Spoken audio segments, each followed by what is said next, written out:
अफसोसनाक खबर से आपको आगाह करते हैं कि पाकिस्तान कौमी क्रिकेट टीम का एक बड़ा खिलाड़ी दिल का दौरा पड़ने की वजह से अस्पताल मुंतकिल हो गया है। बिस्मिल्लाहिर्रहमानिर्रहीम, अस्सलाम वालेकुम। एक और वीडियो के साथ आपकी खिदमत में हाजिर है। आप देख रहे हैं ऐसे स्पोर्ट्स। आज की इस वीडियो में हम आपको बताएंगे कि पाकिस्तान कौमी क्रिकेट टीम का कौन सा बड़ा खिलाड़ी अचानक दिल का दौरा पड़ने से अस्पताल मुंतकिल हो गया है और इस वक्त उसकी हालत कैसी है। मगर वीडियो को स्टार्ट करने से पहले आपसे छोटी सी गुजारिश है, वीडियो को लाइक कर दें, चैनल को सब्सक्राइब करने के साथ साथ बेल आइकन प्रेस कर दें ताकि नई आने वाली वीडियो का नोटिफिकेशन आपको टाइम पर मिलता रहे।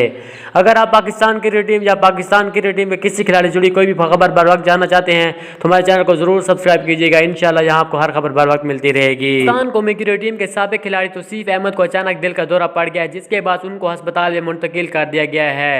जराये के मुताबिक लाहौर में किसी तकरीब के शिरकत के दौरान अचानक दिल का दौरा पड़ने की वजह से तौसीफ अहमद को अस्पताल में मुंतकिल कर दिया गया है। उनकी सेहत अब खतरे से बाहर है। अब सब दोस्तों से गुजारिश है कि उनके लिए दुआ करें, अल्लाह ताला उनको जल्द अज जल्द सेहत कामयाब अता फरमाए।